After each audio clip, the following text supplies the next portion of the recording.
मैं अनंत आप सभी का स्वागत करती हूँ। आई होप कि आप सब लोग अच्छे होंगे। फ्रेंड्स, मैं आपके लिए लेके आई हूँ आरआरबी एनटीपीसी के प्रैक्टिस सेट नंबर 13 और ये है आपका पूछा गया था आरपीएफ एसआई का क्वेश्चन है। ये पूछा गया था 2 दिसंबर 2024 का फर्स्ट शिफ्ट वाला है। इससे पहले मैंने आपको सेकंड और थर्ड शिफ्ट के क्वेश्चंस करा दिए। तो चलिए देखते हैं इसमें क्वेश्चन क्या पूछा है। किसी निश्चित धनराशि पर 6% वार्षिक ब्याज दर से 2 वर्षों में प्राप्त साधारण ब्याज तथा वार्षिक रूप से संयोजित होने वाले चक्रवृद्धि ब्याज के बीच जो अंतर है वो 78 है। ठीक है, तो अब यहाँ पे क्या ज्ञात करना है, यहाँ पे आपको ज्ञात करना है धनराशि ज्ञात करना है। ठीक, तो दिया क्या गया है, दिया गया है रेट परसेंट दिया गया है और साधारण ब्याज और चक्रवृद्धि ब्याज के बीच जो अंतर है वो दिया गया है 78। ठीक, और उसके बाद यहाँ पे समय देखिए, समय ये टाइम जो है 2 वर्ष का है। जब भी ऐसी कंडीशन हो कि आपका समय 2 साल का हो तो इसके लिए जो सिंपल इंटरेस्ट और कंपाउंड इंटरेस्ट का जो डिफरेंस होता है उसका फॉर्मूला ये होता है D is equals to PR upon यहाँ पे 100 हो जाएगा और ये स्क्वायर और 100 मल्टीप्लाई 100 हो जाता है। ठीक है, ये होता है फॉर्मूला। तो आप डिस्टेंस की जगह डिस्टेंस लिखेंगे, कितना दिया गया है 78 दिया गया है, तो आप यहाँ लिखेंगे 78 इज इक्वल्स टू P लिखेंगे, क्योंकि P पूछा ही है, मूलधन पूछा है। रेट कितना है, रेट है आपका 6%, ये यहाँ पे ये रेट है और यहाँ पे 6 मल्टीप्लाई 6 करेंगे अपॉन 100 मल्टीप्लाई 100 करेंगे। अब देखिए यहाँ पे काटेंगे इसको, 6 1 जा और 6 3 जा, तो प्रिंसिपल क्या आ जाएगा, प्रिंसिपल आ जाएगा 13,0,0,0,0 और बटे 6। ठीक है, तो 6 2 जा 12 हो जाएगा और फिर 1 यहाँ पे आएगा, 6 1 जा जाएगा, फिर 6 6 6 करके ऐसे आगे कंटिन्यू रहेगा। तो कौन सा ऑप्शन करेक्ट हो रहा है, ऑप्शन नंबर बी करेक्ट हो रहा है। इसका फॉर्मूला यही है, D इज इक्वल्स टू होता है P ब्रैकेट में R अपॉन 100 का होल स्क्वायर कह सकते हैं। ठीक है, चलिए आते हैं नेक्स्ट क्वेश्चन पे। नेक्स्ट क्वेश्चन क्या पूछा था, नेक्स्ट क्वेश्चन पूछा था निम्नलिखित में से कौन सा अनुपात सबसे छोटा है। तो सबसे छोटा अनुपात इनमें से कौन सा है, देखिए इसको डिवाइड करने पे ही पता चलेगा। तो यहाँ पे 29 अपॉन 42 है, दूसरा 70 अपॉन 33 है और ये 19 अपॉन 36 है। तो कैसे करेंगे, देखिए ये 6 है ना, तो अब पॉइंट तो लगेगा ही, हाँ जाहिर सी बात है पॉइंट लगेगा, लेकिन यहाँ पे जब एक 0 बढ़ेगा तो 6 का कितनी बार जाएगा, 6 का यहाँ पे जाएगा आपका 1 बार जाएगा। ठीक है, 1 बार जाएगा और उसके बाद अब आगे हम नहीं करेंगे। ठीक, अब यहाँ पे 42 है तो पॉइंट तो लगेगा ही ना, 42 है। उसके बाद यहाँ पे जब 0 बढ़ेगा तो देखिए 4 6 जा 24 4 तो 0.6 बार हम लेके जाते हैं। ठीक है, अप्रोक्सीमेटली। अब आगे बढ़ जाते हैं, देखिए ज्यादा डीपली हमें नहीं करना है, क्योंकि 0.6 अगर आ रहा है, मान लीजिए 0.5 आता या 0.7 आता, तब भी तो 0.1 आपको इससे छोटा तो मिल चुका है ना, तो इसलिए आपको टेंशन लेने की जरूरत नहीं है। अब यहाँ पे 33 है तो 33 में पॉइंट तो लगेगा ही, 0 हो जाएगा तो 0.5। ठीक है, अब यहाँ पे देखिए 3 देखा आपने, 17 देखा, 3 की टेबल में 5 बार जाएगा तो यहाँ पे 5 लिख दिया आपने और आगे सॉल्व करने की जरूरत ही नहीं है। अब यहाँ पे जो लास्ट वाला है यहाँ पे पॉइंट लगा दिया, 0 लगा दिया, सॉरी यहाँ नहीं 0 लगेगा, पॉइंट लगा दिया, यहाँ 0 लगा दिया। अब कितना हो जाएगा, ये 6 बार जाएगा। तो कौन सा सबसे छोटा है, यही 0.1 वाला सबसे छोटा है, जो कि ऑप्शन नंबर ए करेक्ट है। तो इसी तरह से आपको शॉर्ट ट्रिक देखनी है कि सबसे पहले आगे वाली डिजिट देखनी है और उसी हिसाब से आगे वाले को मल्टीप्लाई करके लिख लेना है। ठीक है, चलिए देखते हैं नेक्स्ट क्वेश्चन क्या पूछा था। नेक्स्ट क्वेश्चन पूछा था कि सेल के दौरान राघव ने 70 रुपए अंकित मूल्य की एक नोटबुक को 40% छूट पर और 20 रुपए अंकित मूल्य की एक पेन को 35% की छूट पर खरीदा। ठीक है, तो सेल के कारण उसे कितनी बचत हुई। देखिए बचत तो वही होगी ना जितनी छूट हुई, जितना वो छूट कर पाया उतना बचत बचा पाया। तो नोटबुक है उसके पास और क्या है, नोटबुक के बाद पेन भी है। तो नोटबुक कितने रुपए की है उसकी, 70 रुपए की है। अच्छा, 70 रुपए पे कितना उसने छूट किया है, 40%। देखिए 40% का मतलब होता है 2/5। कैसे हो गया, देखिए 20% मल्टीप्लाई 2 हुआ ना, तो 20 का क्या होता है, 20 का 1/5 होता है और 2 यहाँ पे 2 हो जाएगा। ठीक है, तो 40% मतलब हो जाएगा 2/5। और अब यहाँ पे प्लस कर देंगे, ये जो पेन है, पेन कितने रुपीस का है, तो 20 रुपीस का है ना, तो 20 यहाँ लिख देंगे। और पेन पे कितना प्रतिशत छूट है, 35% छूट है ना, तो 35%, 35/100 आप डायरेक्ट लिख दीजिए। ठीक है, अब यहाँ से 0 से 0 कैंसिल हो जाएगा, 2 5 जा हो जाएगा और 5 7 जा हो जाएगा, यहाँ 7 आ गया और यहाँ पे 5 1 जा और 5 4 जा, तो 14 2 जा 28 प्लस 7। अभी देखिए 7 7 14 1 15, 5 यहाँ पे आ गया ना, लास्ट में यूनिट डिजिट 5 आ गया ना। अब हम आगे नहीं सॉल्व करेंगे, अब हम आगे जोड़ेंगे ही नहीं। देखिए कौन सा ऑप्शन करेक्ट हो जाएगा, ये 35 वाला करेक्ट हो जाएगा। तो इसी तरह से करना है आपको, यूनिट डिजिट देखना है। अगर सारे ऑप्शंस में क्या है, आपके यूनिट डिजिट अलग है। ठीक, क्वेश्चन नंबर 4 देखते हैं। क्वेश्चन नंबर 4 क्या कह रहा है, 16 किताबों का जो विक्रय मूल्य है वो 12 किताबों के क्रय मूल्य के बराबर है, तो लाभ या हानि प्रतिशत कितना होगा। जब भी आपको क्या कहे कि 16 किताब है और विक्रय मूल्य कह दे, 16 किताबों का विक्रय मूल्य 12 किताबों के क्रय मूल्य के बराबर है, तो जो 12 किताब है उसको आप 12 मान लीजिए आपको सेलिंग प्राइस हो गया और 16 मान लीजिए आपको कॉस्ट प्राइस हो गया। ठीक है, ये मानना होता है आपको। तो अब यहाँ पे कॉस्ट प्राइस कितना है, 16 है। ठीक है, अपॉन 16 कर देंगे और प्रॉफिट परसेंटेज क्या होता है, profit upon cost price multiply 100। तो प्रॉफिट कितने का हुआ, 4 का हुआ ना, 16 माइनस 12 4 हुआ, तो कितना आ जाएगा, 25% का प्रॉफिट आ जाएगा। ठीक है, ठीक है, नेक्स्ट क्वेश्चन क्या कह रहे हैं, 147 का होल स्क्वायर, इसका मतलब 147 मल्टीप्लाई 147 आप करने लगेंगे। ठीक है, तो करने लगेंगे तो ऐसे मत करिए, आपको मैं शॉर्ट ट्रिक बता रही हूँ। देखिए 147 है, ठीक है 147 है। ठीक है, इसको क्या करना है, ये दो पेयर बना लीजिए, 14 का पेयर बना लिया, 7 का पेयर बना लिया। स्क्वायर के केस में ऐसा होता है। ठीक है, और उसके बाद आप क्या करेंगे, 7 का स्क्वायर करेंगे और 14 का स्क्वायर करेंगे। 14 का स्क्वायर करने पे कितना आता है, यहाँ पे 196 आता है और 7 का स्क्वायर करने पे 49 आता है। ठीक है, डायरेक्ट सी बात है। और उसके बाद 14 7 जा तो सभी को पता है कि 98 होता है। अच्छा 98 होता है, हम इसको मल्टीप्लाई कर देंगे 2 से, मल्टीप्लाई कर देंगे 2 से, तो 2 8 जा क्या हो जाएगा, 16 हो जाएगा, 9 2 जा 18 का 19, तो क्या हो जाएगा 196, ऐसे लिखना है, ये वाला प्लेस छोड़ देना है। ठीक है, अब आपको क्या करना है, 9 6 4 क्या हो जाएगा, 10 हो जाएगा। तो 09 कौन सी एस में आ रहा है, तो इसमें आ रहा है। देखिए ऑप्शन नंबर इस 1 में आ रहा है और किसी में नहीं आ रहा है, इसलिए ऑप्शन नंबर 1 ही करेक्ट होगा। तो अगर आप मेरी क्लास में अभी तक आपने चैनल को सब्सक्राइब नहीं किया है तो कर लेना भाई, क्योंकि जो आरआरबी एनटीपीसी है, कांस्टेबल वाले एग्जाम है या फिर ग्रुप डी वाले एग्जाम है, इन सभी में अगर आप मेरी तरह की छोटी छोटी ट्रिक्स अप्लाई कर देंगे, मेथड्स अप्लाई कर देंगे, आपका टाइम सेव होगा और आप नंबर गेन कर पाएंगे। ठीक है, चलिए फ्रेंड्स, यदि n पर्यवेक्षकों का योग 160 है और उनका जो औसत है वो 40 है, तो 7n + 15 का मान पता करना है। अरे भाई एवरेज को हम जानते हैं, एवरेज बराबर क्या होता है, योग बटे संख्या होती है कि नहीं, संख्या होती है ना। तो एवरेज तो दिया गया है, एवरेज कितना 40 है। अच्छा योग कितना है, योग 160 है और n की वैल्यू पता करनी है, तो n की वैल्यू किसे नहीं आ जाएगी ना, ये हो जाएगा 4, n की वैल्यू आ गई 4, तो 7 × 4 + 15, 4 7 = 28 और यहाँ पे 15, 8 5 13 हो जाएगा। कितना हो जाएगा, ऑप्शन नंबर 4 करेक्ट हो जाएगा। बाकी हम पूरा ऐड नहीं करेंगे, यहाँ पे हमारी क्लास में आप पूरा ऐड मत किया करिए, यहाँ आप कैलकुलेशन करने थोड़ी बैठे हो, कैलकुलेशन करोगे तो करते ही रह जाओगे। क्वेश्चन नंबर, अब ये देखिए, ये मस्त क्वेश्चन आ गया आपके सामने पे। तो ये है, किसी वॉशिंग मशीन का जो अंकित मूल्य है वो कितना है, 41,000 है और इसे 12% और 30% की 2 क्रमिक छूट पर एक खुदरा विक्रेता को बेचा जाता है।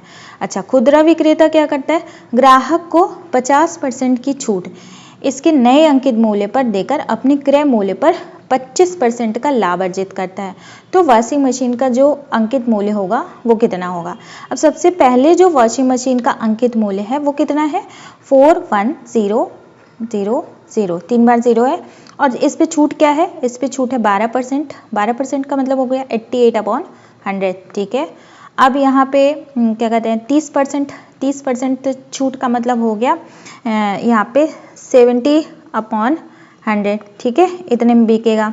तो ये जो हो जाएगा ना, ये बिकने वाला दाम क्या हो जाएगा, ये कॉस्ट प्राइस हो जाएगा। किसके लिए हो जाएगा, जो खुदरा विक्रेता है उसके लिए हो जाएगा ना, खुदरा विक्रेता के लिए ये कॉस्ट प्राइस हो जाएगा। क्योंकि कोई वॉशिंग मशीन बेच रहा है इतने इतने छूट पर, एक खुदरा व्यापारी को बेच रहा है, तो खुदरा व्यापारी के लिए क्या हो जाएगा, कॉस्ट प्राइस ये हो जाएगा।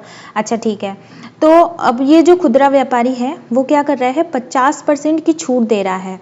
इसने अपना नया कोई मार्केट प्राइस रखा, कोई एक अंकित मूल्य रखा। मान लीजिए उसने अंकित मूल्य 100 रुपये रखा ना।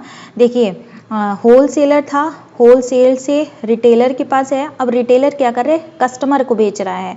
तो ये जो रिटेलर है उसने क्या किया, मार्केट प्राइस 100 रखा है, मान लीजिए 100 रखा है, और क्या कह रहे हैं कि 100 रखा है और 50% की छूट दे रखा है। तो मार्केट प्राइस पर ही तो छूट देगा कोई, तो छूट देगा मार्केट प्राइस पे, तो वो सेलिंग प्राइस बन जाएगा कि नहीं बन जाएगा। तो 100 पे अगर छूट दिया 50% तो कितना हुआ, 50 ही तो हुआ, है कि नहीं। अच्छा अब ये क्या कह रहे हैं कि उसके बाद क्या हो रहा है, क्रय मूल्य पर 25% का लाभ अर्जित कर रहे हैं। तो क्रय मूल्य तो ये है ना, क्रय मूल्य तो ये है। अब इसी पर क्या हो रहा है, 25% का लाभ, 25% यानी 25% यानी 1/4 का लाभ, मतलब 5/4 का उसे 5/4 में बेच रहा है। तो अब ये देखिए, पहले आपको क्या होता है, ये कॉस्ट प्राइस होता है, और कॉस्ट प्राइस पे ही 125% बटे 100, और यहाँ पे सेलिंग प्राइस होगा, यही होगा ना। तो अब यहाँ से जब आप कॉस्ट प्राइस निकालते हैं, इसको कट करिए, कट करिए, ये कट हो गया, फिर यहाँ से ऐसे कट हो गया, ये कट हो गया, ये कट हो गया, और देखिए 1 2 3 4, 1 2 3, ये वाला भी कट हो जाएगा। कितना हो जाएगा, 41। देखिए कॉस्ट प्राइस की जगह 41 मल्टीप्लाई 88, अब मल्टीप्लाई 7, ये हो जाएगा कॉस्ट प्राइस की जगह, ठीक है, मल्टीप्लाई 125%, 125/100, ठीक है, यही हो जाएगा सेलिंग प्राइस ना। अब कह रहा है कि उसे अंकित मूल्य कितना रखना चाहिए था, तो अंकित मूल्य कितना रखना चाहिए था ये पता करना था। तो अंकित मूल्य कितना रखना चाहिए, यहाँ पे 100 मल्टीप्लाई कर देंगे ना, अंकित मूल्य ये 100 है, तो देखिए ये सेलिंग प्राइस था, इसमें 100 मल्टीप्लाई कर देंगे। अब देखिए, अब हम यूनिट डिजिट मल्टीप्लाई करेंगे, 7 5 जा 35 हो गया, 5 हो गया, 8 5 जा 40 हो गया, 0 आ गया, और यहाँ पे 0 आ गया। तो कौन सा ऑप्शन करेक्ट हो जाएगा, ऑप्शन नंबर 4 करेक्ट हो जाएगा, क्योंकि एक ही ऐसा ऑप्शन है जिसमें यहाँ पे लास्ट में 0 आ रहा है, ठीक है। तो आई होप कि आपको समझ में आया होगा। चलिए आगे बढ़ते हैं। देखिए अब ये क्वेश्चन क्या कह रहा है कि एक ठोस शंकु के आधार का व्यास 24 सेंटीमीटर है और उसके ऊंचाई 21 सेंटीमीटर है। उसके आधार के समानांतर 2 कट लगाकर उसे 3 भागों में विभक्त किया गया। पहले कट की ऊंचाई 7 सेंटीमीटर है, दूसरे कट की ऊंचाई 14 सेंटीमीटर है क्रमशः आधार से, और सबसे ऊंचे भाग का वक्र पृष्ठीय क्षेत्रफल सेंटीमीटर में क्या होगा। तो देखिए ये है शंकु, ठीक है, ये शंकु है, इसको बोला है इन्होंने कि 2 बार कट लगाया है, ऐसे ऐसे कट लगाया है, और समानांतर मतलब पैरेलल एक दूसरे के हैं, और इसमें क्या किया है, कहा है कि 3 भागों में, देखिए 3 भागों में विभक्त है, और पहले कट की जो ऊंचाई है वो कितनी है, पहले कट की ऊंचाई यहाँ से यहाँ तक 7 सेंटीमीटर है, दूसरे कट की ऊंचाई कितनी है 14 सेंटीमीटर है, ठीक है, यहाँ से यहाँ तक 14 सेंटीमीटर है, और उसके बाद पूछा है कि ये जो ऊपर वाला है भाग, इसका वक्र पृष्ठीय क्षेत्रफल क्या होगा। अब एक चीज है, वक्र पृष्ठीय क्षेत्रफल कोण का क्या होता है, शंकु का जो वक्र पृष्ठीय क्षेत्रफल का फॉर्मूला होता है वो पाई आर एल होता है, ठीक है। और इसमें क्या दिया गया है, इसमें हाइट टोटल पूरी हाइट जो दी गई है वो कितनी है, h बराबर है 21, और उसके बाद ये देखिए यहाँ पे आपका दिया गया है व्यास, तो व्यास दिया गया है, इसका मतलब जो रेडियस होगा यहाँ से यहाँ तक का क्या होगा 12, ठीक। अब जब रेडियस है और h है तो आपको ये जो l है वो पता करना होगा। तो l कैसे पता करेंगे, l स्क्वायर बराबर होता है h square plus r square. तो h स्क्वायर मतलब 21 का स्क्वायर, और r स्क्वायर मतलब 12 का होल स्क्वायर। 21 का हो जाएगा 441 प्लस ये 12 का हो जाएगा 144, ठीक है। इसको क्या करेंगे, ऐड करेंगे, 4 4 8 हो जाएगा और 4 1 5 हो जाएगा। तो ये L स्क्वायर आ गया, कितना आया 585। अब ये देखते हैं कि 585 कैसे बनता है हमारे स्क्वायर में। देखिए 5 1 जा, 5 1 जा, और उसके बाद 3 और 5 7 जा, ठीक है। अब यहाँ पे 3 3 जा 9 हो जाएगा, फिर 2 हो जाएगा, 3 9 जा हो जाएगा, फिर 3 1 जा और 3 3 जा, ठीक है। तो अब यहाँ पे 13 आया। इसका मतलब क्या हो जाएगा, जो L की वैल्यू हो जाएगी, L की वैल्यू हो जाएगी 3 और ब्रैकेट में क्या हो जाएगा 13 5 जा 65। अब यहाँ पे एक चीज़ कह रहा है कि आपको वक्र पृष्ठीय क्षेत्रफल ज्ञात करना है। वक्र पृष्ठीय क्षेत्रफल अब आपको ज्ञात करना है, लेकिन वक्र पृष्ठीय जो L होता है उसमें देखिए आपको क्या दिख रहा है, L की वैल्यू 3√65 पूरे की आई है, पूरे की आई है कि नहीं आई है। तो यहाँ पे देखिए कौन सा ऑप्शन ऐसा है जिसमें 65 आया है, ये आपका क्या हो जाता है, ट्रिक हो जाता है। तो सिर्फ एकमात्र एक ऐसा ऑप्शन 3 वाला है जिसमें यहाँ पे 65 आया है, क्योंकि जब आपको ये इस वाले पार्ट को भी निकालेंगे, जब इस वाले पार्ट को भी निकालेंगे तो आपका कहीं ना कहीं 65 आएगा ही, √65, इसलिए यही वाला भाग होगा और बिना इसको सॉल्व किए आपको करना है, ठीक। चलिए आगे बढ़ते हैं नेक्स्ट क्वेश्चन पे। क्वेश्चन नंबर हाँ देखते हैं ये क्या कह रहा है, कि ये कह रहा है कि यदि 76 और 38 का तृतीय अनुपाती x है तो x का मान पता करना है। तो ऐसे x बराबर हो जाएगा 38 मल्टीप्लाई 38 अपॉन क्या हो जाएगा 76, ठीक है। तो ये a हो जाता है, ये b हो जाता है, ठीक है, ये c हो जाता है। तो क्या होगा कि b square upon a is equals to यहाँ पे c हो जाता है, ये वाला फॉर्मूला लगा हुआ है, ठीक है। तो अब इसको काटते हैं, ये क्या हो जाएगा 2 3 जा और 2 8 जा, 1 जा 2 9 जा हो जाएगा, और ये से ये कैंसिल हो जाएगा, 19 आएगा x की वैल्यू। तो ऑप्शन नंबर बी क्या हो जाएगा, करेक्ट हो जाएगा। चलिए आगे बढ़ते हैं। नेक्स्ट क्वेश्चन कह रहे हैं लोहे के एक ठोस अर्धगोले को पिघलाकर, लोहे के एक ठोस अर्धगोला, अर्धगोला यानी अर्धगोला क्या होता है, सॉलिड हेमिस्फीयर, ठीक है, को पिघलाकर क्या हो रहा है 9 सेंटीमीटर व्यास और 42 सेंटीमीटर ऊंचे वाले एक लंब वृत्ताकार सिलेंडर को आकार में बदल दिया जाता है। तो बेलन का आयतन ज्ञात करना है। अरे क्या कह रहा है, ये देखिए कोई एक ऐसा स्फीयर है, अर्धगोला स्फीयर है, और इसको पिघला करके ऐसे बेलन में बदल दिया जा रहा है। और देखिए इसमें भाषा ऐसी अजीब सी यूज़ की गई है कि आप सोचेंगे कि क्या ही करें, मतलब कि इसको बताने की क्या ज़रूरत है कि ये इसमें पिघलाया गया है।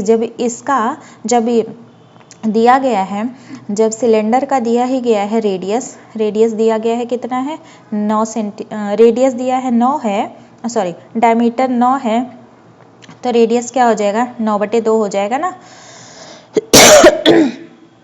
और हाइट कितनी दी गई है, हाइट दी गई है 42, ठीक है। अब यहाँ पे इसका पूछ रहा है आयतन, बेलन का आयतन पूछ रहा है। तो जब इसका सारा दिया गया है तो ये बताने की क्या ज़रूरत है, ये इसमें से कन्वर्ट हुआ है, बस कन्फ्यूज़न करना है और कुछ नहीं। बेलन के आयतन का फॉर्मूला होता है पाई आर स्क्वायर अपॉन एच, ठीक है, पाई आर स्क्वायर अपॉन एच होता है।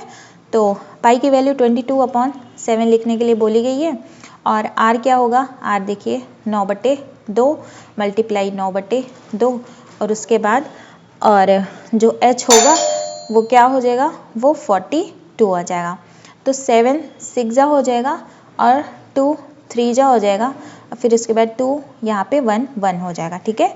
तो अब सब हम क्या करेंगे, यूनिट डिजिट सारा मल्टीप्लाई करेंगे, यहाँ पे 9 आ जाएगा, यहाँ पे 1 आ जाएगी यूनिट डिजिट, और 1 और 3 कितना हो जाएगा 3 हो जाएगा यूनिट डिजिट।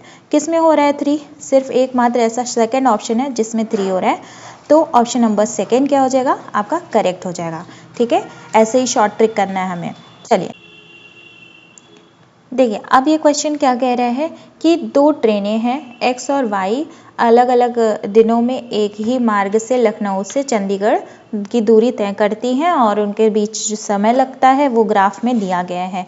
ठीक है, तो ये जो ब्लू कलर की ट्रेन है और ये ऑरेंज कलर वाली अलग अलग ट्रेन है, तो अलग अलग दिनों में चलती हैं। इसमें कहा क्या गया है, यदि लखनऊ, यहाँ पे लखनऊ होगा, यदि लखनऊ और चंडीगढ़ के बीच की दूरी कितनी है, डिस्टेंस दिया गया है 754 किलोमीटर। तो तीसरे दिन, ये तीसरा दिन है ना, ये तीसरा दिन जो ट्रेन अलग अलग है, एक्स ट्रेन और वाई ट्रेन, ये एक्स होगी और ये वाई होगी, ठीक है, के बीच औसत चाल के बीच कितना अंतर है, कितना अंतर है। तो अंतर पूछा है इनके दोनों के औसत चाल के बीच में। अब बताइए, यहाँ पे डिस्टेंस दिया है, दोनों का अलग अलग समय दिया है ना, समय दिया है, डिस्टेंस दिया है, तो स्पीड तो निकल ही जाएगा अलग अलग।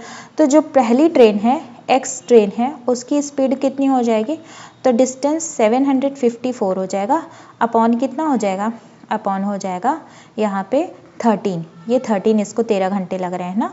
तो देखिए डिस्टेंस अपॉन टाइम बराबर क्या होता है, स्पीड होता है ना, तो वही रख रहे हैं। इसको काटेंगे, आ जाएगा आपका 58। तो 58 kilometre per hour, 58 kilometre per hour आ गया इसकी स्पीड एक्स वाले की। अच्छा, तो वाई वाले की स्पीड क्या हो जाएगी, 754 अपॉन ये 20, ठीक है। तो जब हम इसको काटेंगे तो कितना आ जाएगा, अब इसको काटेते हैं तो आ जाता है हमारा आ गया 37.7, ठीक है, ये आ गया। अब क्या करेंगे, दोनों का डिफरेंस पूछा है, दोनों का डिफरेंस पूछा है, तो हम क्या करेंगे, माइनस कर देंगे 58। देखिए डिफरेंस में पूछा है तो चाहे आप इधर लिख दीजिए उधर लिख दीजिए, कोई दिक्कत नहीं है, ठीक है। अगर इधर उधर भी लिख देंगे तो कोई दिक्कत नहीं, डिफरेंस आ जाएगा इसका 20.3 आ जाएगा, ठीक है। तो कौन सा ऑप्शन करेक्ट हो जाएगा, ऑप्शन आ जाएगा ऑप्शन नंबर 4, ठीक। तो आई होप कि आपको ये समझ में आ रहा होगा। मैं सारा पेपर इससे पहले भी सॉल्व करवा चुकी हूँ, और जिन्होंने नहीं देखा है जाके देख लेना भाई। अब इसमें क्वेश्चन नंबर 2 अगला क्वेश्चन कह रहा है कि दो संख्याओं का जो HCF है और LCM है, HCF और LCM दिया गया है। देखिए HCF मल्टीप्लाई LCM बराबर होता है नंबर 1 संख्या मल्टीप्लाई नंबर 2 संख्या, ठीक, ऐसा होता है। तो अब यहाँ पे देखिए, यहाँ पे HCF क्या दिया गया है आपको, HCF दिया गया है 57, मल्टीप्लाई LCM दिया गया है 114, ठीक है। अब इक्वल टू क्या है, एक संख्या दूसरी संख्या की क्या है, 9/2 है। तो एक संख्या मान लो n है और दूसरी संख्या क्या होगी, n/2 हो जाएगी, ठीक है। तो अब क्या करेंगे, इसको काटेंगे ना, तो चलिए 9 से काटते हैं, 9 से काटते हैं, 9 1 जा हो जाएगा, नहीं 9 से नहीं कटेगा यार, 9 से थोड़ी कटेगा, 3 से काटते हैं, 3 और 3 1 जा, 3 9 जा 27, और यहाँ पे चलिए 3 से काटते हैं, देखते हैं ये कट जाएगा, 3 3 जा 9 और 1 2, हाँ 3 8 जा। अच्छा, तो अब यहाँ पे क्या आ गया, यहाँ पे आ गया 9 8 और 2, ठीक है। तो कितना हो जाएगा, 38 मल्टीप्लाई 38 बराबर n² आ गया कि नहीं आ गया, तो n बराबर हो जाएगा 38। इसमें बड़ी वाली संख्या कौन सी हो जाएगी, बड़ी वाली संख्या हो जाएगी 38 मल्टीप्लाई 9/2, यही वाली संख्या तो बड़ी हो जाएगी ना, 19 और 19 9 जा कितना होता है 171, ऑप्शन नंबर ए करेक्ट हो जाएगा, ठीक है। चलिए आगे बढ़ते हैं, नेक्स्ट क्वेश्चन कह रहा है, अब ये मज़ा आ गया है इस क्वेश्चन को देखते पे ही, क्योंकि इसमें मैं आपको एक अच्छी सी ट्रिक बताऊंगी। इतना बड़ा क्वेश्चन, इतनी बड़ी बड़ी डिजिट दिख रही है ना आपको, तो ये आपको सॉल्व नहीं करना पड़ेगा, बस 1 सेकेंड्स में आ जाएगा, कुछ थोड़े मतलब थोड़े ही एफर्ट में। वर्ष के प्रथम 3 महीनों में मानव की प्रति माह औसत आय है, ठीक है, ये आय है, कितनी है, इतनी है। प्रथम 3 माह औसत आय इतनी है। अच्छा, प्रथम 3 माह जब औसत आय इतनी है, अप्रैल में क्या है, उसकी औसत आय प्रथम 3 महीनों की औसत आय से 75% अधिक है। यदि पूरे वर्ष के लिए उसकी प्रति माह औसत आय इतनी है, तो मई से दिसंबर तक की प्रति माह औसत आय कितनी होगी। अब देखिए यहाँ पे ना योग हम पता करेंगे। तो प्रथम 3 माह का जो योग होगा, पहले 3 माह का जो योग होगा, ठीक है, पहले 3 माह मतलब कि जनवरी फरवरी और मार्च का योग, प्लस उसके बाद अप्रैल का योग, यहाँ पे अप्रैल का योग होगा। उसके बाद यहाँ पे क्या होगा, यहाँ पे मई से लेकर के दिसंबर तक, मई से लेकर के दिसंबर तक 8 महीने होते हैं ना, तो उनका योग हो जाएगा। सबका योग बराबर क्या हो जाएगा, 12 महीने का योग। ठीक है, ये होता है ना, ये होगा कि नहीं होगा। तो पहले 3 महीने का योग कितना आ जाएगा, देखिए अब आपको क्या करना है, पूरा नहीं मल्टीप्लाई करना है, आपको ये जो यूनिट डिजिट है 6 में 3 को मल्टीप्लाई कर देना है। तो देखिए यहाँ पे जब 3 और 6 मल्टीप्लाई करेंगे तो यूनिट डिजिट आपका क्या आ जाएगा, 8 आ जाएगा। ठीक है, यहाँ पे 8 आ गया। अब प्लस कर देंगे। अप्रैल में क्या कह रहा है, अप्रैल में कह रहा है कि 75% अधिक है, इसकी 75% अधिक है। देखिए 76 096, ये इसका 75% अधिक, 75% अधिक मतलब क्या हो जाएगा, 7/4 हो जाएगा, 7/4 हो गया ना। अब यहाँ पे इसको कैंसिल करेंगे, 4 1 जा 4, 1 4 4 जा 16, 0 4 2 8 और 4, तो 4 7 जा 28। यहाँ पे यूनिट डिजिट 8 आ रहा है इसको। ठीक है, तो यहाँ पे यूनिट डिजिट 8 आएगा, यहाँ का यूनिट डिजिट 8 आ गया। ठीक, अब प्लस करेंगे। ठीक है, इसको ऐसे लिख देंगे। अब यहाँ पे 8 इसका योग। ठीक है, अब क्या करेगा, ये पूरा योग ना। अब यहाँ पे जो 12 महीने का योग क्या आ जाएगा, 12 महीने वाला कितना दिया गया है, 12 महीने वाला इतना दिया गया है ना। तो ये 12 महीने वाला दिया गया है, तो यहाँ पे अगर हम 12 से मल्टीप्लाई करेंगे तो ये 0 है, तो यूनिट डिजिट 0 आएगा कि नहीं आएगा। अब हम देखिए 8 8 जोड़ेंगे यूनिट डिजिट ना, 8 8 जोड़ेंगे। ध्यान से देखिएगा, मैं बहुत शॉर्ट में कर रही हूँ, नहीं तो आप काटते ही रह जाइएगा। 8 8 कितना होगा, 16 हो जाएगा। यहाँ यूनिट डिजिट 16 आ गया, प्लस 8 हो जाएगा और योग जो भी आएगा 8 महीनों का योग, इसलिए मैं 8 लिख रही हूँ क्योंकि आप कंफ्यूज ना हो, 8 महीने का योग। अब यहाँ पे 0 है ना, -6 जाएगा, कितना आ जाएगा, -6 गया तो 4 आएगा कि नहीं आएगा। अब 4 के आगे भी कुछ रहा होगा। ठीक है, अब यहाँ पे क्या पूछा है, प्रति माह औसत आय।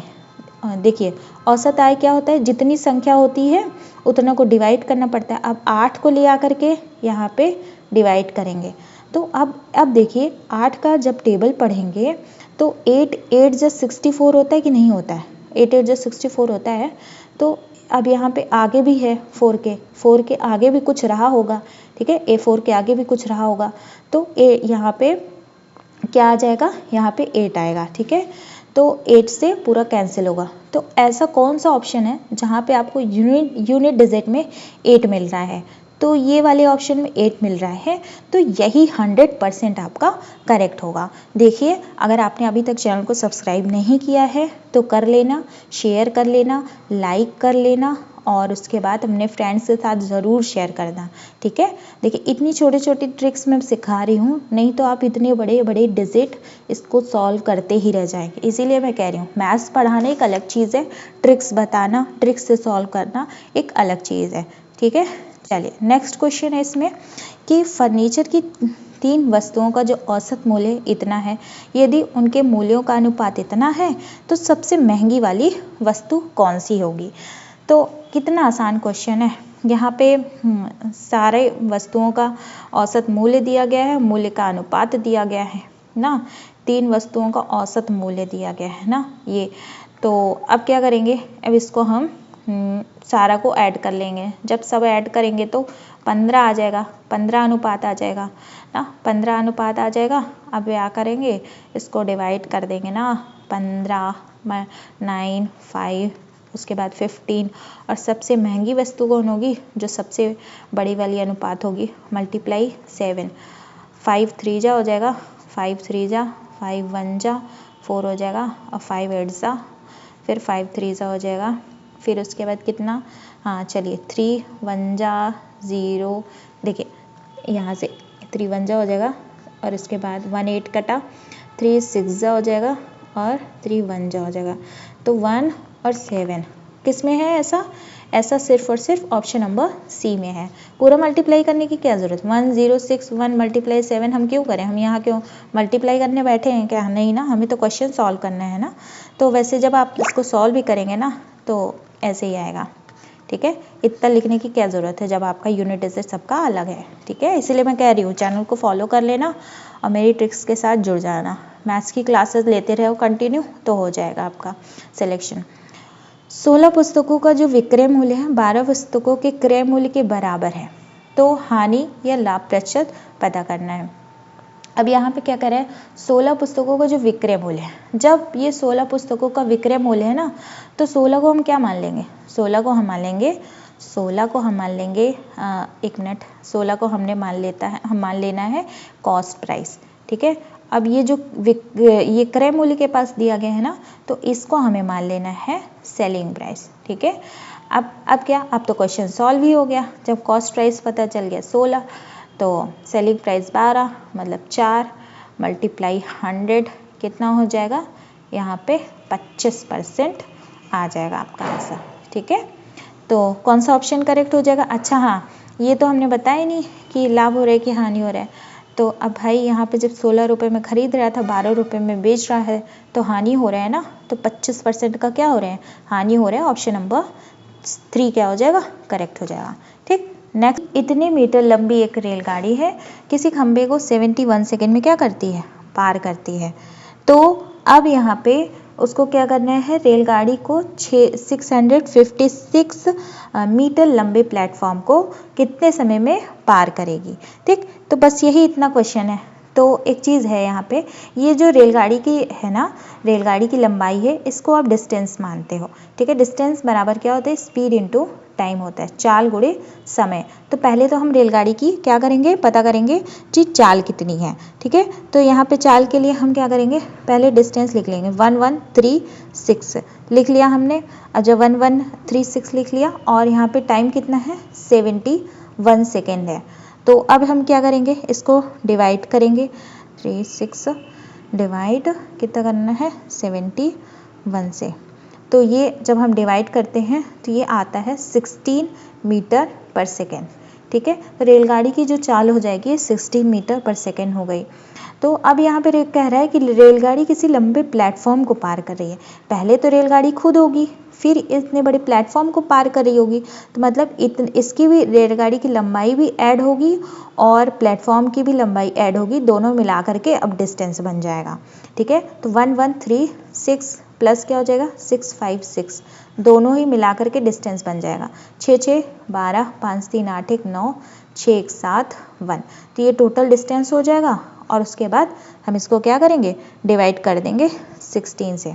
ठीक है, 16 से डिवाइड कर देंगे, 1792 को 16 से अगर हमने डिवाइड कर दिया तो क्या करेंगे, जब इसको आप डायरेक्ट डिवाइड कर दीजिएगा ना, तो आपका आ जाएगा 112 आ जाएगा।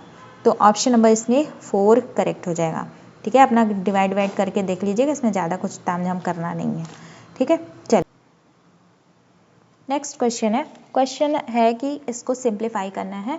तो ये है 54 के ऊपर बार और ये 23 है, तो 23 के ऊपर बार नहीं है, ये वाला थोड़ा सा गलत आपका प्रिंट हो गया, ये ऐसे था 0.2 और 3 के ऊपर बार था।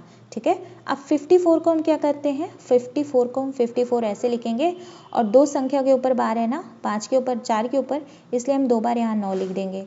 प्लस अब क्या करेंगे, यहाँ पे 23 हम ऐसे ही लिखेंगे और उसके बाद अपॉन करेंगे, एक संख्या के ऊपर बार है इसलिए हम एक बार 9 लिखेंगे और एक संख्या खाली है ना पॉइंट के बाद, हम इसलिए यहाँ पे 0 लगाएंगे एक बार, क्योंकि एक संख्या ही यहाँ पे खाली है।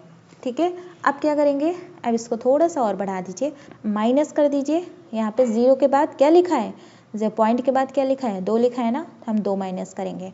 ठीक है, तो अब क्या होगा 54/99 और प्लस यहाँ पे 21/90।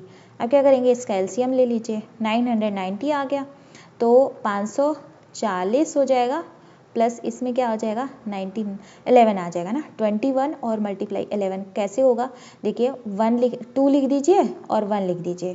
ठीक है, अब जब कभी दो संख्या में 11 का मल्टीप्लाई करते हैं ना, तो आपको 2 लिखना है 1 लिखना है, 2 में एक ऐड कर देना है 3 हो जाएगा।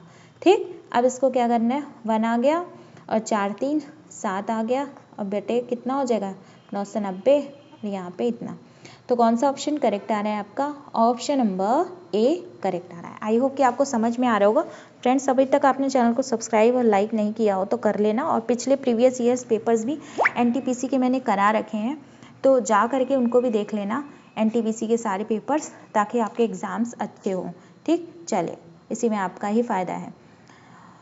वर्ष के प्रथम 3 महीनों में ललित की प्रति माह औसत आय इतनी थी। अप्रैल में उसकी औसत आय प्रथम 3 महीनों की औसत आय से 75% अधिक थी।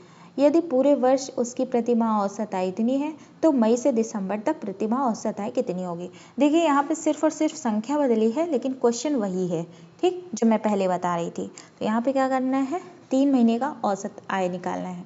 तो यहाँ पे 3 महीने का जब योग निकालेंगे आप, देखिए क्या होता है 3 महीने में? 3 महीने में होता है जनवरी, फरवरी, मार्च, तो इन तीनों महीनों का योग, ठीक है, योग ना। और उसके बाद यहाँ पे मार्च के बाद क्या आएगा? अप्रैल, अप्रैल का आय प्लस 8 महीने का योग जो मई से लेकर के दिसंबर तक का रहेगा ना, बराबर क्या हो जाएगा? बराबर हो जाएगा 12 महीने का जो आय रहेगा उसका पूरा योग, ठीक है, यही तो होगा। अब यहाँ पे हम 3 महीने का योग क्या करेंगे? 3 × 2 कर देंगे। यूनिट डिजिट में क्या आ जाएगा? यूनिट डिजिट में 6 आ जाएगा, ठीक है। इधर तो हम इसका 6 यहाँ पे लिख दे रहे हैं, ठीक। अब फिर अप्रैल में क्या है? अप्रैल में 75% अधिक है। 75% अधिक है मतलब 7/4, ठीक है, 7/4 हो जाएगा।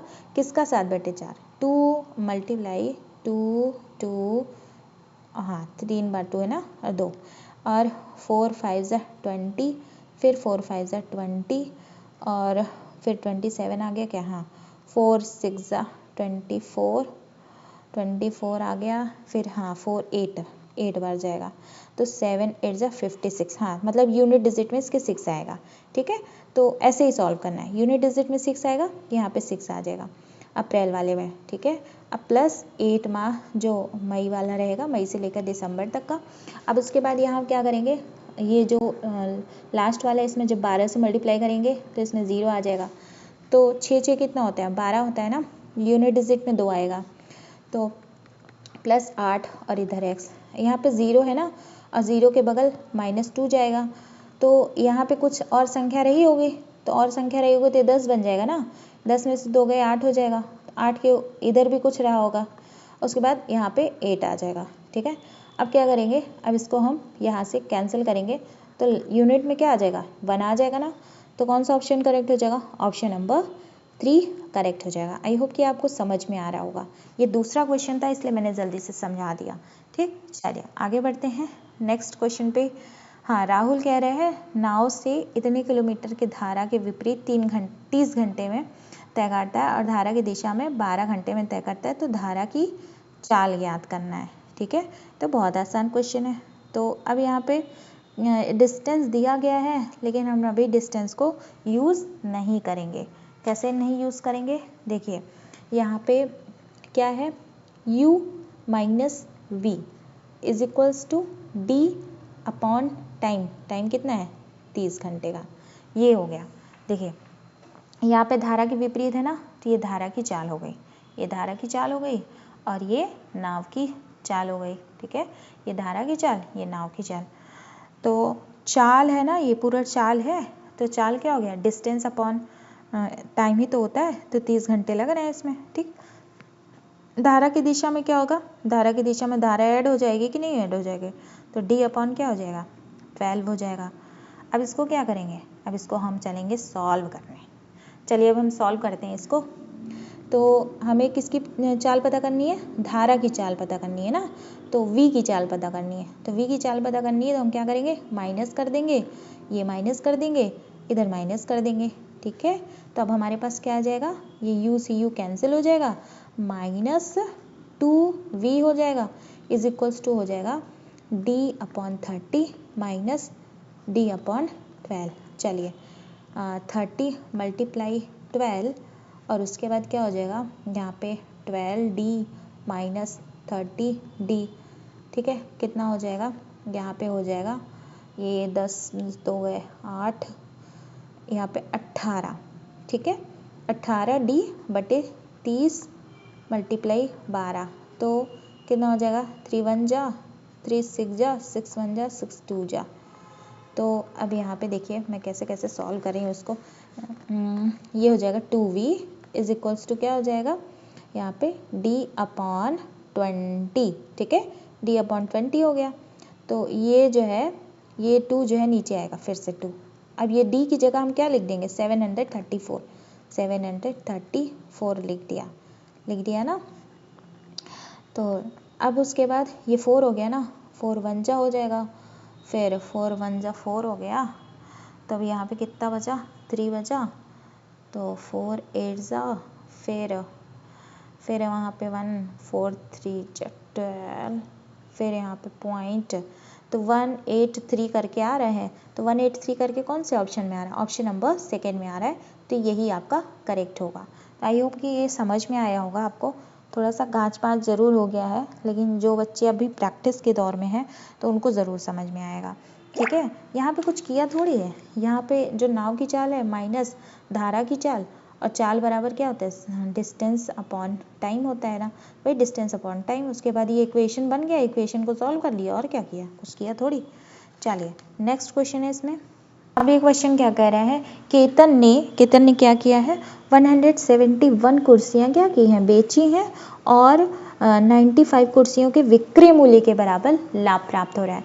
जब यहाँ पे विक्रय मूल्य के बराबर लाभ प्राप्त हो तो जितना लाभ है, कितना लाभ बता दिया गया 95, तो लाभ कितना हो गया 95 हो गया।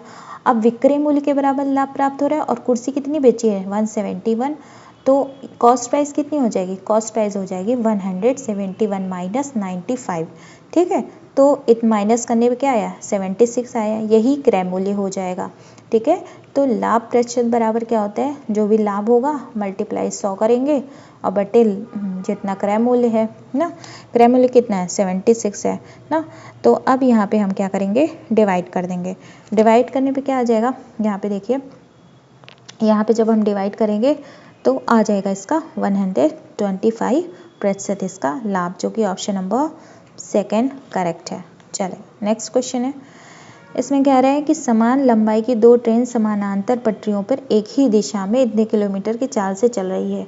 जब एक ही दिशा में चाल में चलती है ना, जब एक दिशा में चलती है ना तो क्या होता है, तो घटता है। क्या घटता है, उनका चाल आपस में घटता है, ठीक है। जब चाल आपस में घटेगा तो यहाँ पे जो चाल बचेगी वो क्या हो जाएगी 51 माइनस 42 कितना हो जाएगा 9 आ जाएगा, ठीक है। 9 किलोमीटर पर आवर आपस में जब चाल घटेगी, ठीक। जब पैरेलल लाइन में एक ही दिशा में ट्रेन चल रही है तो तेज चलने वाली ट्रेन धीमी चलने वाली ट्रेन को 16 सेकंड में सेकंड में पार करती है। तो ट्रेन की लंबाई पता करनी है। तो यहाँ पे डिस्टेंस बराबर क्या होता है, स्पीड इनटू टाइम होता है ना। तो स्पीड हमने कितना निकाल लिया, स्पीड 9 किलोमीटर पर आवर और मल्टीप्लाई यहाँ पे 16 सेकेंड आ रहा है ना, 16 सेकेंड। लेकिन यहाँ पे जो मीटर में आ रहा है ना, तो हमें क्या करना है, तो 9 किलोमीटर पर आवर को मीटर पर सेकेंड में चेंज करने के लिए 5/18 से मल्टीप्लाई करेंगे, यही डिस्टेंस हो जाएगा ना। तो डिस्टेंस हो जाएगा कितना हो जाएगा 2 8 जा 2 9 जा 9 से 9 कैंसिल 8 5 जा 40। देखिए 40 क्या हो गया, 40 तो दोनों ट्रेन की मिला करके डिस्टेंस हो गई ना, दोनों ट्रेन कल की मिला करके डिस्टेंस हो गई। लेकिन प्रत्येक पूछ रहा है ना, तो प्रत्येक क्या आधा कर देंगे, आधा कर देंगे तो 20 आ जाएगा, ठीक है। चलिए आगे बढ़ते हैं।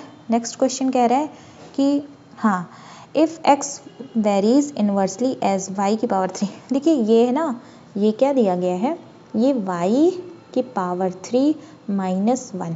ये कह रहा है कि x जो है इनवर्सली प्रोपोर्शनल है, मतलब ऐसे है 1/y की पावर 3 माइनस 1 है, ऐसे है। x इज इनवर्सली प्रोपोर्शनल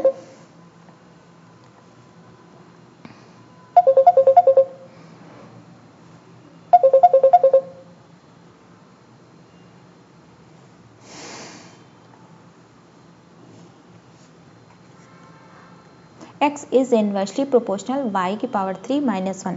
जब भी इनवर्सली प्रोपोर्शनल हो, ये वाला साइन हो, तो हम इसको इक्वल में बदलने के लिए क्या करते हैं, x इक्वल करते हैं k अपॉन y की पावर 3 माइनस 1 करते हैं, ठीक है। ये करते हैं। अब क्या करना है, अब क्या करना है, यहाँ पे x का वैल्यू क्या दिया गया है, x की वैल्यू 6 है, ठीक है, 6 है बराबर k और y क्यूब कितना है, y क्यूब है, y की वैल्यू 3 है तो 3 की पावर 3 माइनस 1 कितना हो जाएगा 6 बराबर हो जाएगा k अपॉन 3 3 जा 9 3 जा 27 माइनस 1 26 हो जाएगा। तो कितना आ जाएगा, k बराबर हो जाएगा 26 मल्टीप्लाई 6, ठीक है, 6 6 जा 36 2 6 जा 12 13 14 15 156 आ जाएगा k की वैल्यू। अब कह रहा है कि x की वैल्यू पता करिए जब y की वैल्यू 8 हो।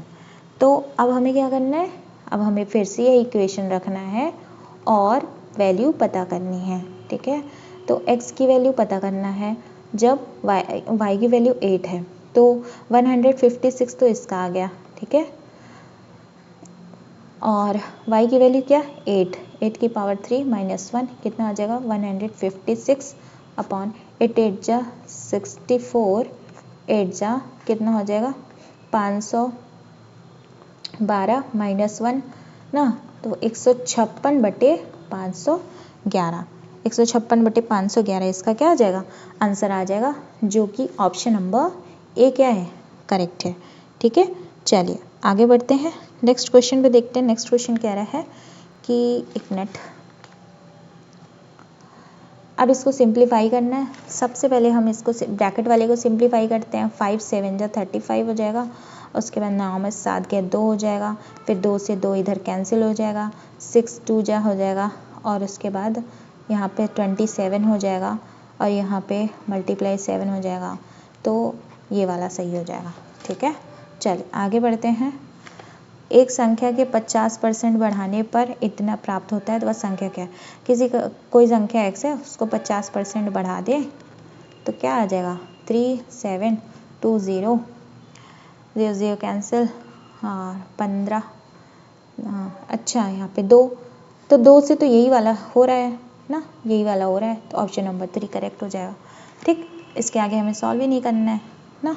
चलिए आगे नेक्स्ट, 7 संख्याओं का औसत दिया गया है, यदि प्रत्येक संख्या में 6 की वृद्धि की जाए तो नया औसत क्या हो जाएगा। 7 संख्याओं का औसत क्या है 53 है ना, तो 7 संख्याओं का औसत 53 है, और अगर प्रत्येक में हम क्या करें 6 की वृद्धि करें तो नया औसत क्या हो जाएगा। ये तो बहुत आसान है, यहाँ पे देखिए 7 संख्याओं में 42 की वृद्धि हो जाएगी ना, 42 की वृद्धि हो जाएगी।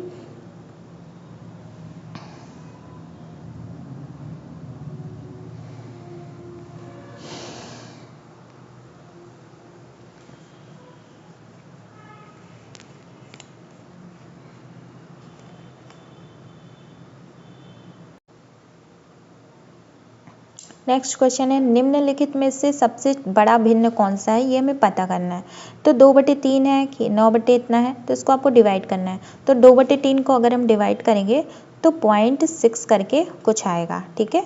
और 9/87 को अगर हम डिवाइड करेंगे तो पहले तो पॉइंट लगाएंगे और यहाँ पे 0 बढ़ाएंगे, तो कितने बार में जाएगा 1 बार में जाएगा, ठीक है, हाँ 1 बार में जाएगा।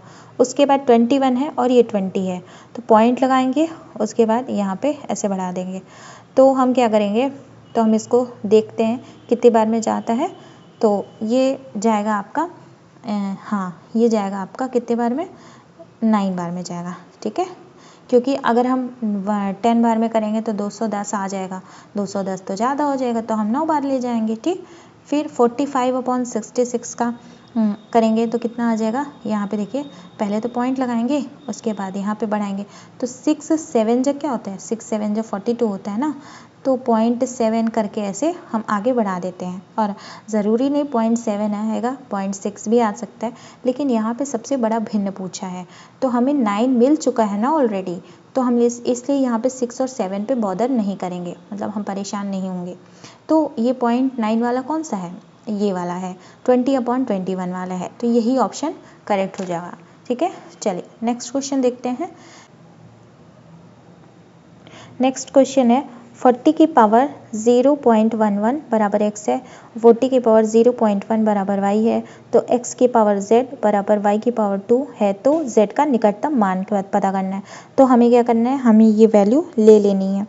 तो हम x की जगह क्या करेंगे, ये रखेंगे। x की जगह चलिए हम रख देते हैं 40 की पावर 0.11, ये x की जगह हम रख दिया। अब इसकी पावर क्या करना है, z करना है, ठीक है, क्योंकि x की जगह। अब इक्वल क्या करना है, y की जगह क्या करेंगे, ये रखेंगे 40 की पावर 0.1।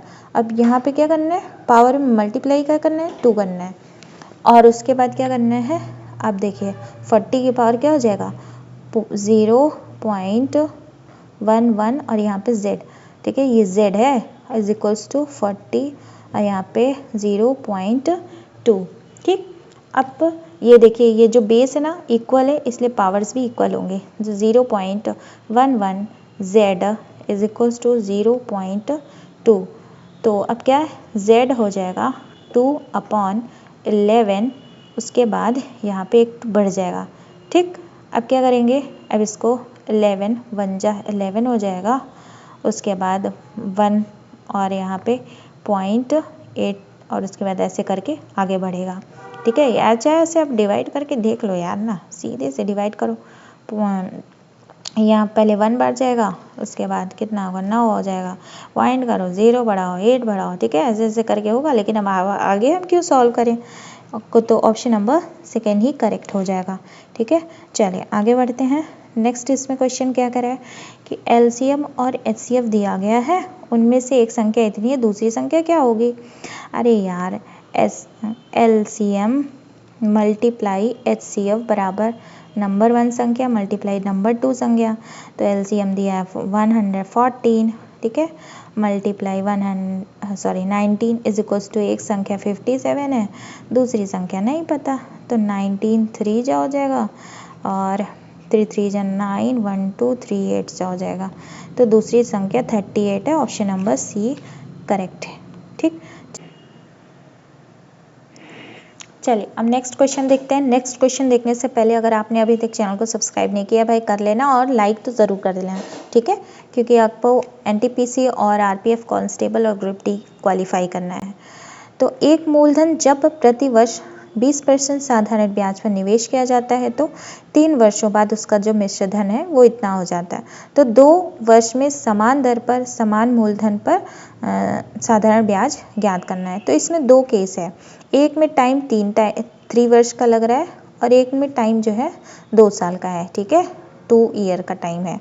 तो 2 केसेस हैं, दोनों में क्या है, प्रिंसिपल समान है और समान रेट भी है, ठीक है, और साधारण ब्याज में अंतर पूछा है, ठीक, नहीं साधारण ब्याज ही पूछा है, डायरेक्ट साधारण ब्याज पूछ लिया है। इस वाले सेकंड केस में सिंपल इंटरेस्ट पूछा है, यही पूछा है। तो सबसे पहले हम क्या करेंगे, पहला वाला जो केस है उसमें देखिए एक मूलधन है जब प्रति वर्ष क्या कर रहा है 20% साधारण ब्याज निवेश किया जाता है। तो 20% मतलब रेट दिया गया है 20%, यानी कि रेट दिया है 1/5, ठीक है। उस 3 वर्षों बाद उसका मिश्र धन इतना हो जा रहा है ना। तो अब हम क्या जानते हैं, हम जानते हैं सिंपल इंटरेस्ट बराबर होता है PRT/100। तो सिंपल इंटरेस्ट बराबर क्या हो जाएगा, P, ना तो सिंपल इंटरेस्ट पता है, ना तो साधारण ब्याज पता है, ना तो मूलधन पता है, ठीक है, और रेट पता है कितना है 1/5 है, तो रेट 1/5 हो जाएगा। टाइम कितना है 3 वर्ष का, ठीक है। तो इसमें क्या हो जाएगा, सिंपल इंटरेस्ट और प्रिंसिपल का जो रेशियो आ जाएगा वो आ जाएगा 3/5, ठीक। तो अब हम क्या जानते हैं, हम जानते हैं अमाउंट बराबर क्या होता है, मिश्र धन बराबर होता है सिंपल इंटरेस्ट प्लस प्रिंसिपल ना। तो 3 और 5 को अगर हम ऐड करेंगे तो कितना आ जाएगा, 8 आ जाएगा ना, 8 यूनिट आ जाएगा। 8 यूनिट बराबर क्या दिया गया है, 8 यूनिट बराबर दिया गया है 2400 रुपीज़, 2400 रुपीज़ दिया गया है, ठीक है। तो अब हमको क्या पता करना है, हाँ 8 3 जा 24, एक यूनिट की वैल्यू पता चल गई है।